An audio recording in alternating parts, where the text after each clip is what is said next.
maybe to just give any of the listeners an idea of who you are, what excites you about this work that you're in right now, and maybe what they can expect, just like a little teaser, a sneak peek for the workshop at the Denver POMO Gathering. Yeah, who I am, boy. I know, right? However you want to interpret that question. Yeah. Well, I could try to give you the best snapshot of who I think I am, who I'm understanding myself to be, I guess, right now. But I suppose, probably the people that might be coming to the Denver POMO event are probably interested in like narrative therapy and that sort of thing, right? So maybe I can locate myself there. I've been, I first sort of got interested in narrative work in 2004. And my first response to it was, that looks neat, but I could never do that, right? Which I think, unfortunately, is a lot of people's first response. Sure. So I thought it was magical, but that I no way I could pull that off. And then I, arrived in a PhD program where there weren't any narrative therapists, and in a lot of ways, narrative therapy was kind of, it wasn't well understood, and perhaps that was part of the reason why it was sort of shunned. You couldn't do it. It was like this, mystical healing practice or something that the APA wouldn't endorse, So I went through my entire PhD program sort of seeking out my own training around narrative and doing it even when I was told I wasn't allowed to do it. So that's kind of how my relationship with narrative started. And then I've been fortunate enough over the years to, the last 8 to 10 years especially, to, find some really good mentors and apprentices and things like that. And that's been really helpful. And, 6 months of that was probably better than 10 years of my own self-study trying to find it out on my own. Right. Imagine how that is. So I've been really fortunate that way. But if I could say what probably has always appealed to me about narrative is, the political stances that the work takes. I mean, I think I'd never seen anything like that in any other type of therapy. I think I'd always felt like that's what I wanted to do, but you somehow weren't allowed to do that, right? You were supposed to be politically neutral. You're supposed to be neutral in every way. And, then I saw this narrative work happening that wasn't neutral, and that appealed to me in a lot of different ways, and it still does. And then also just the kind of magic of that, I suppose any kind of conversation can bring that about, but I feel like narrative does that with maybe a little bit more intention. The way that the questioning practices and how those can open up doors that maybe we wouldn't otherwise see. And I say we, I think there's a give and take there where the responses to the questions open up other questions that I may have never thought to ask without the responses to the questions, right? So that dance, that give and take, I think that can be really magical. So in terms of narrative, that's sort of how I came into that. Like what I do now, so locate myself that way a little bit. So I'm a professor in an undergraduate psychology program at Metropolitan State University of Denver. I think there's 30 full-time faculty, 5 of those are clinical counseling, and really no one in the whole department understands narrative that well, which is actually awesome because I just get to do whatever I want, and they don't really know what I'm doing. So as strange as that might sound, and I find my community elsewhere. I mean, not that they're not a part of my community, but they're not a part of my narrative community, and I have plenty of that elsewhere, so it's not like I'm lonely or something, or this isolated narrative practitioner. So it's really cool. I just sort of have free reign to write what I want and do what I want, and so that's really great. And then I can work in some,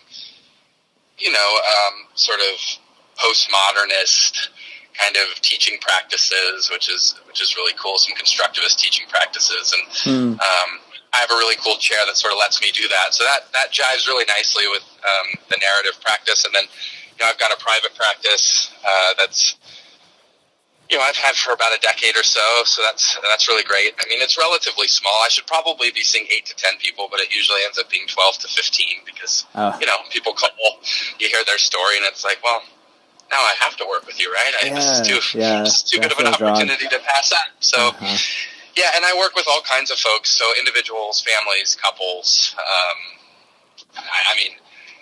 I'd say maybe half the people that consult me are folks entangled in the criminal justice system in some way, referrals from like Denver probation or parole.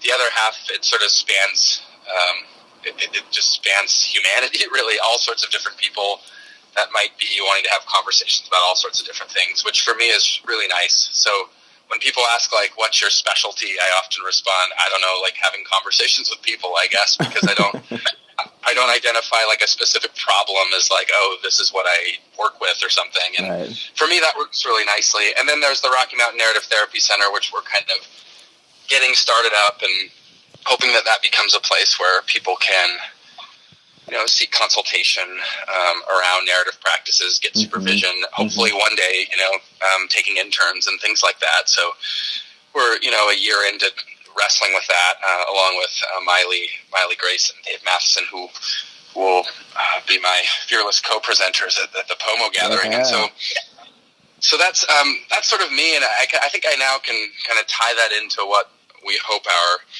conversation will be for people who attend our workshop. So we've been wrestling a lot with how to teach narrative therapy, just because, like I was saying, I spent 10 years trying to learn narrative therapy, and not that I didn't learn it, but during that time it was so obtuse. Like, I'd watch these mostly white men on stages wax philosophical about Foucault, which was interesting and all that, and I was like, that's cool, but then I really wouldn't understand how it would work, and even if they showed a clip of grainy video with sound I could barely hear, which happened for 5 or 10 minutes, I was still like, okay, like, that's cool, I'm sure something's happening there, but I don't know how to take what you're giving me right now and integrate it into my practice. And I would try to do that, and maybe it's not the fault of the teachers, maybe it's learner error, maybe it was me, I don't know, but then I talked to other people, and they had similar struggles, and so it was kind of like, all right, wrestling with how to teach this, of which I'm sure there are many ways, by the way. I don't think there's just one way. But then when I met David Epstein, he sort of apprenticed my practice, and I learned, 6 months worth of learning with him was like equal to a decade or more of the learning I had done previously. Now, I was fortunate to sort of fall into a relationship with him, and he knows a little bit about narrative, so that's helpful. But it wasn't just that he knew a lot; it was the way that he apprenticed it, which was, I'd send him transcripts of my practice, and then he'd go through, and he'd sort of interject questions he might have asked, not in the spirit of like, you're asking wrong questions, but in the spirit of like, what are the potential questions that could have been asked here? And then, after months of doing that, it was, you could identify, like, in my own practice, I could identify kind of what we're calling spirits of practice. Maybe in the past the term ethics gets used, but that term's it's a little like shirt and tie-ish, right? Sure. Spirits feels a little bit better to us.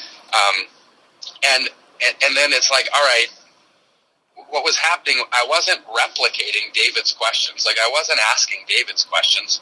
Certainly the spirit of his practice influenced mine, but then somehow, the spirit of his practice sort of combined in some way or intermixed with mine, and then it spit out something unique, right? And so what our workshop is with Dave and Maile, Maile just came into really learning narrative in the last year. Dave had known it a little bit longer, but we're kind of tracing the lineage of these questions, like these moments where,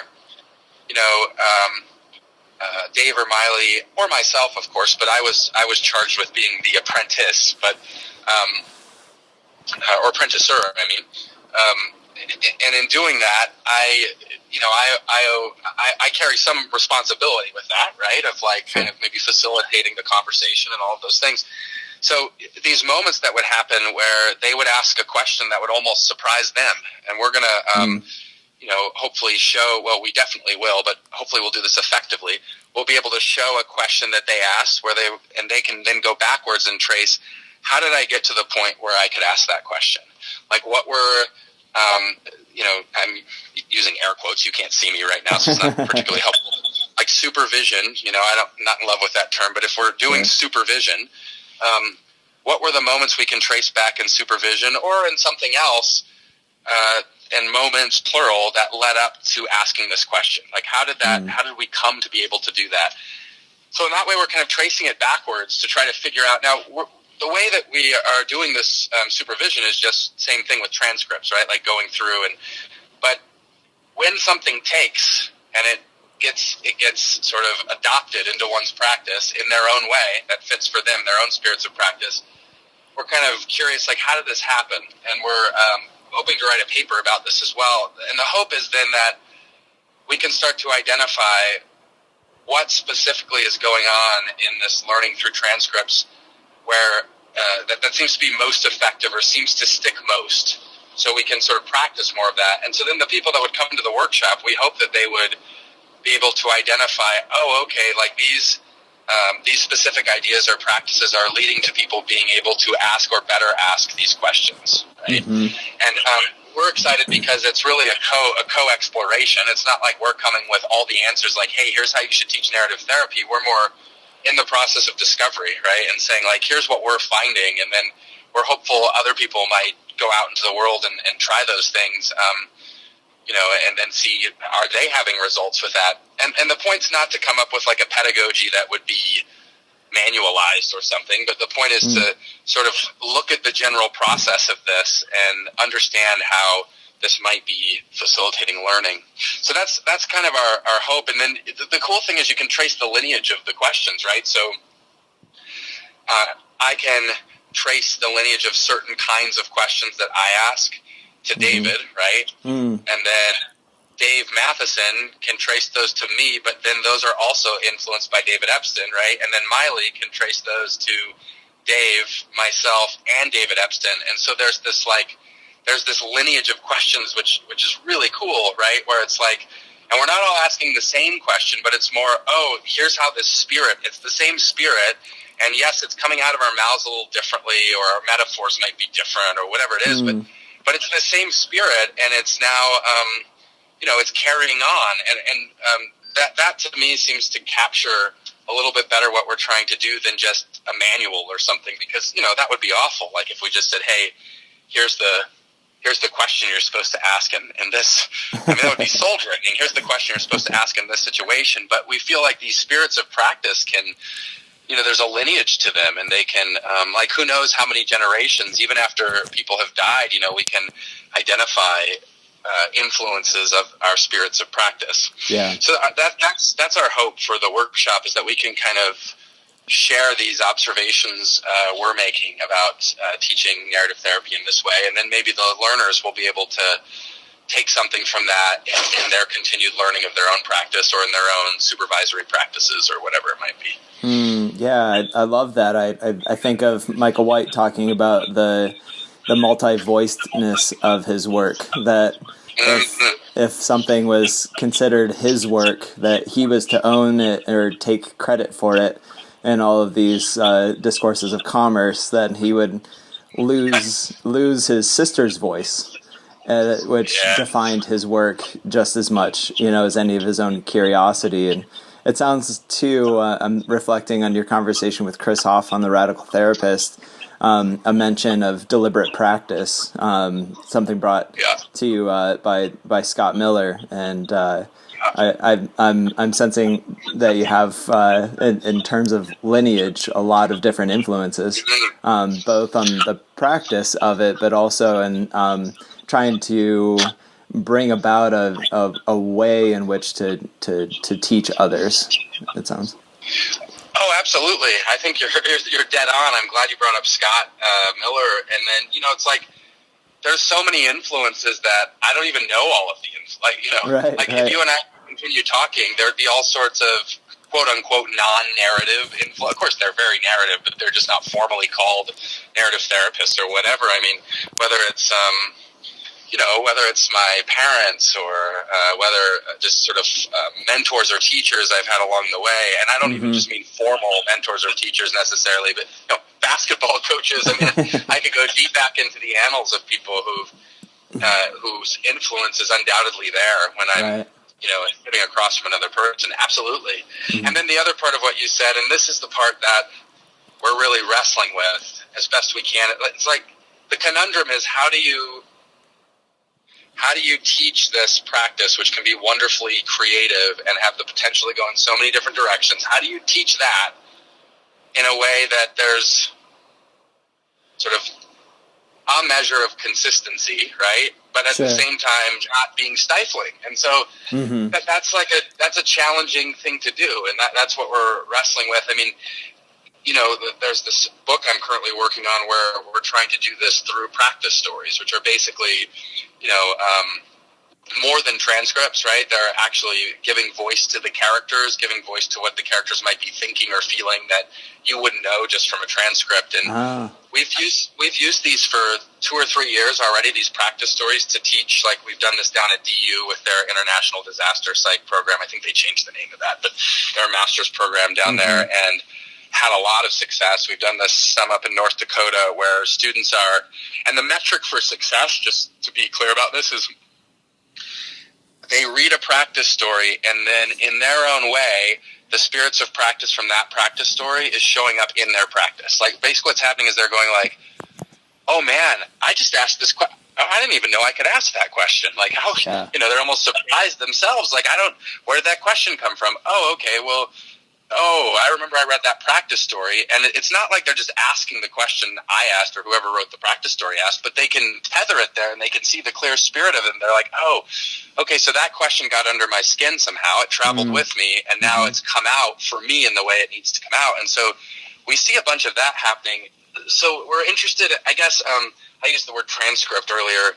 Another part of what we're interested in is not just the transcript itself, but the broader therapeutic narrative, the therapeutic drama, which I feel like a lot of times we don't get that part of the story. Like, I guess that was one of the things with pure transcript learning that was challenging for me, because I'd see this like expert therapist, or at least someone that I, observed as an expert or whatever, being really good. And I just see those questions and I'd be like, well, shit, they're way better than me, and they're way better than I could ever be. But if you can actually see like the sort of insecurities that might follow the therapist in certain moments, or the ways in which, you can hear that therapist dialogue, right, that's going on inside of their head. And it's not a monologue to me, it's a dialogue. There's more than one voice. That's there, right? There's many voices.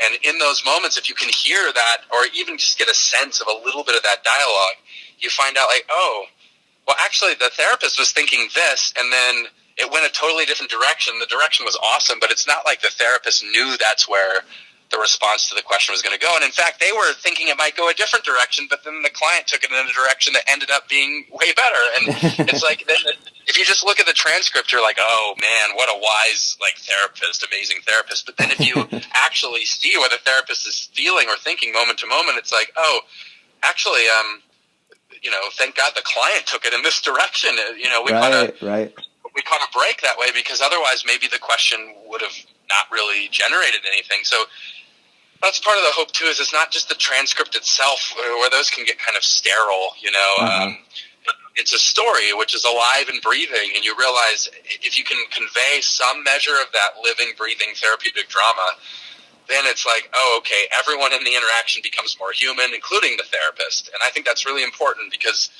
I know sometimes I've been doing this long enough, people will see a question I ask and they'll be like, oh, that's an amazing question. But a good part of the reason why the question looks amazing is because of how the person I'm speaking with responded to it. Sure. You know what I'm saying? Right. If they would have responded in a way, another kind of way, well, then the question looks like a dud, and you're like, what's the point of that? And so, there's this whole dance that's going on, which I don't know if we always give enough credit to that. So anyways, that's another part of how we're trying to wrestle with how do you teach this. And it's an exciting challenge, but geez, is it a challenge? Yeah. Yeah. And I love that you're taking it on. I know what you mean in terms of, listening to, I don't know, the diminutive phrase I think is, talking heads, but getting, so much into theory that we kind of miss out on the practice, knowing full well that both are very important. It's still really helpful to have you and your team trying to wrestle with this how-to, not, again, in a manualized way, but how to help apprentice and mentor new or burgeoning narrative and postmodern therapists in their work and in lineage with the narrative work. So. Wow, I'm really excited. Thanks so much for your time today and for your willingness to lean into the Denver POMO Therapists Gathering on April 27th. Yeah, super excited to get everybody together. We have, I think, even more teachers and more ticket sales than our first gathering in the fall. Which means that there's going to be a bit more diversity too in the relationships that therapists, presenters, students, licensed and unlicensed practitioners in the area have with narrative and with postmodern psychology in general. So should be a pretty fun time. And fantastic, Anthony. Yeah. Can I just give you kudos to you and Megan, and there may be others as well, but I know you and Megan are at the forefront of organizing this. And the first one, I mean, was amazing when you consider it was sort of birthed out of really. I mean, it wasn't birthed out of nothing. We had a community here, but somebody had to take the step to get something like this rolling, and I thought it was just a rousing success. And I'm not surprised to hear that the next one here coming up in April is shaping up to have even more participation. That makes sense because the first one was really good, but yeah, just you guys taking the effort and the initiative to put this on is fantastic. And it's an honor to participate, and I appreciate the sort of community that this is helping to kind of bring together and build. So I just want you to know that you're appreciated, and Megan and everyone that's helping with this their efforts are really appreciated. Yeah. Thanks, man. I appreciate you saying that. It is a labor of love for all of the religious past that I may have brought with me or have left behind. As a conditioned evangelical growing up, I think I still have a penchant for getting excited about something and then needing to go tell people about it. So narrative has at least gotten under my skin in that way, and I'm glad to not be alone in that and just some like voice out in the wilderness, but actually have a community of people with whom I can gather. And speaking of gatherings and shout outs. I also wanted to take a second and ask about the collaboration you have with Tom Carlson and the Calgary community, bringing kind of the north-south vector of Rocky Mountain region into this narrative conversation. Thanks, man. Yeah, see, I should be better about doing this kind of stuff. I've got to. Thank goodness I have you on my team to remind me about something. Yeah, man. So we've got a what's being called a Spirit of Adventure conference. They did this in Calgary last year, and so it's actually going to be the weekend after POMO, so Denver POMO. So my hope is that we can get some of the same folks that might be interested to attend both events. It would be fantastic. Yeah. Some of the people, Miley, Dave, myself, that you'll see at Denver POMO will be there, but I'm most excited about. We have members of the Calgary's Women's Health Collective that are now sort of part of this Calgary Narrative Therapy Collective as well, along with Tom Carlson, as you mentioned. I mean, there's a woman named Sunny who's incredible. She's a poet, and so she instead of writing therapeutic letters, she writes therapeutic poems after every meeting, and it's just it's stunning. Yeah. Oh, it's stunning, man. It's stunning. It's incredible, and so. Anyways, I could go down the list of people that we have, but they're, so we have some people from Canada that are coming in and some really talented people. And so it's a 2-day event on May 3rd and 4th. It's actually going to be at the same campus where I teach at Auraria campus, Metropolitan State University of Denver's campus. And we've got a flyer. Certainly I'll bring the flyers, if people are interested when we're at the POMO event together, but I have flyers and things like that we're just getting up and circulating. And if people are interested or they'd like a flyer, if they're listening to our conversation, they can just email me. So my email is my last name, which is Heath, Heath, my first initial T. So Heath T at msudenver.edu. And so, yeah, just holler at me, and I'm hopeful that we can get, some of the same folks that are at the POMO event to come to this one. And I think it would just be a fun couple weeks of sort of swimming in narrative therapy.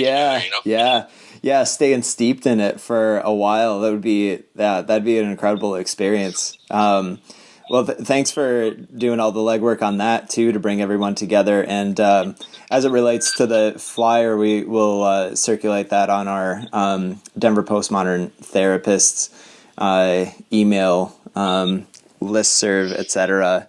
So thanks, brother. Yeah, let us know how else we can. Yeah, excellent. Well, thanks again for your time. And we'll look forward to seeing you in a month or so, if not before. All right, brother. Thank you. Take care of yourself. Yeah, will do. Thanks, Travis. All right. Bye-bye. Bye-bye.